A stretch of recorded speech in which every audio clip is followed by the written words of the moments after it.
Love with astrology यानी तुम्हारे जीवन को बहुत स्पेशल करने का साधन।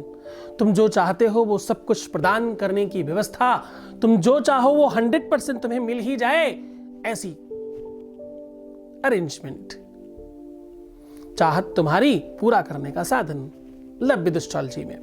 तुम्हारे सच्चे प्यार के साथ, पूरी सच्चाई के साथ अगर कोई खड़ा है तो वो सिर्फ और सिर्फ है लव विद एस्ट्रोलॉजी।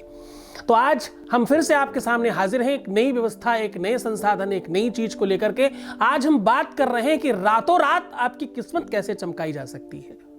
ऐसा क्या करें जिससे आपके अपने जीवन को और स्पेशल बनाया जा सके। क्या रातों रात किसी को अमीर बनाया जा सकता है? क्या रातों रात व्यवस्थाएं मजबूत की जा सकती हैं? क्या रातों रात ऐसा किया जा सकता है कि सब कुछ ठीक हो जाए? तो जान लीजिए कि आपके अपने जीवन को कैसे रातों रात परिवर्तित किया जा सकता है, रातों रात कैसे धनवान बना जा सकता है, रातों रात कैसे अपने आप को हर कुछ प्राप्त कराया जा सकता है जो तुम पाना चाहते हो। पूरी श्रद्धा और विश्वास के साथ करिएगा। यह महामंत्र है, इसका जप करने की विधि और परंपरा आपको बताता चल रहा हूं। बहुत विधि और विधान के साथ इसको करना है। इसके लिए आपको एक तिपाई बनानी होगी। तिपाई मतलब 3 पैर वाली एक ऐसा स्टैंड जिसमें 3 पैर होंगे और उसके ऊपर एक छल्ला लगा होगा जिसके ऊपर आप कोई लोटा या कोई पात्र रख सकें। आपने देखा होगा शिवलिंग के ऊपर लोग ऐसा रखते हैं।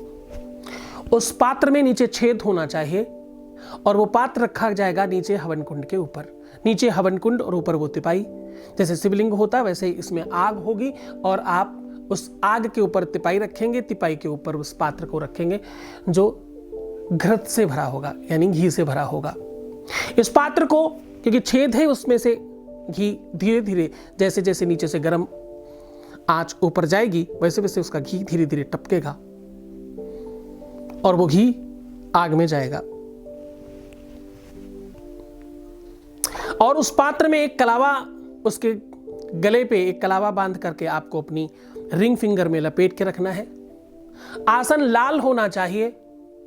उस दिन आपको कोई भी अन्न ग्रहण नहीं करना है।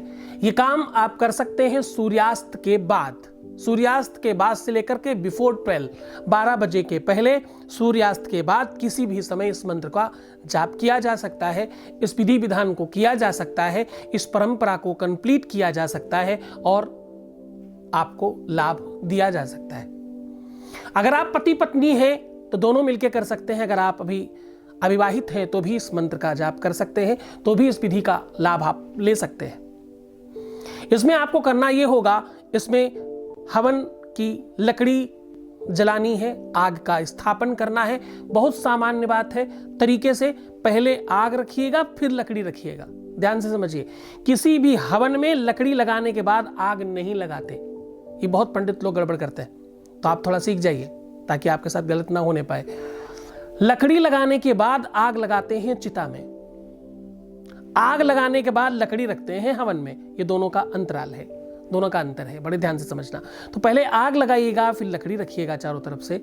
लकड़ियां खड़ी नहीं रखते, हमेशा चारों तरफ 2 ऐसे और 2 ऐसे, एक अपनी तरफ से, एक सामने से, एक राइट से, एक लेफ्ट से। तो ऐसे चौकोर बना करके रखिएगा और बीच में आग जलाइएगा। जब लकड़ियां आग पकड़ लें तो वो तिपाई सामने रखिएगा, उसके ऊपर घी डालिएगा। उसके उसका जो गला है उसमें कलावा बांध के अपनी रिंग फिंगर में लपेट लीजिएगा। आहुति की सामग्री ध्यान से समझिएगा। आहुति की सामग्री में होगा कमलगट्टा, बेल का गूदा, मिश्री, देवदार की लकड़ी और देसी घी। ये 5 चीजों को पूरी तरह से कूट पीट के हवन सामग्री बना करके उपयोग करना है। हर मंत्र पर स्वाहा करना है। आप श्री सूक्त या कनक धारा, सही तरीका है कि कनक धारा बहुत आराम से मिल जाता है, नीचे मैं इसके डिस्क्रिप्शन में भी डाल रहा हूं, वहां से आप ले सकते हो। कनक धारा के हर श्लोक पर आपको एक बार स्वाहाकार करना है और ये काम आपको करना है। पूर्णिमा के दिन ये काम आप कर सकते हैं, एकादशी के दिन, ये महीने में एक बार करना है। और विश्वास मानिए कि आपको पहली बार से फर्क पड़ेगा, लेकिन कम से कम 16 बार करना आवश्यक होगा। 16 करने से एक पुरस्करण होता है और 16 करने से मां लक्ष्मी की कृपा कंप्लीट हो जाती है। फर्क पहले दिन से, पहले क्षण से, पहले ही मिनट से पड़ेगा, लेकिन आपको ये 16 बार करना ही होगा। ऐसा करने मात्र से आप कंप्लीट हो जाएंगे। जो लोग कनकधारा नहीं पढ़ सकते, जो लोग श्री सूक्त का पाठ नहीं कर सकते, उनके लिए एक सामान्य और छोटा मंत्र बता रहा हूं, ध्यान से समझना। ओम या देवी सर्वभूतेषु लक्ष्मी रूपेण संस्थिता नमस्तस्यै नमस्तस्यै नमस्तस्यै नमो नमः। या देवी सर्वभूतेषु लक्ष्मी रूपेण संस्थिता नमस्तस्यै नमस्तस्यै नमस्तस्यै नमो नमः। ऐसा कहकर स्वाहाकार कर सकते हैं। मंत्र छोटा और बड़ा मत समझना, श्रद्धा और विश्वास के साथ करना। पहले दिन से फर्क पड़ेगा। बहुत सारे लोगों को पड़ा है, आपकी बारी है। अब आपके जीवन में परिवर्तन आना प्रारंभ होगा, आज से, अभी से, इसी समय से। जय लक्ष्मी मैया, बहुत खुश रहना, तुम खूब प्रसन्न रहो, खूब धनवान हो, खूब बलवान हो, और तुम्हारा रिलेशन, तुम्हारी चीजें कभी धन की वजह से खराब ना हो, ऐसा चाहता हूं मैं। बहुत शुभकामनाएं, आशीर्वाद।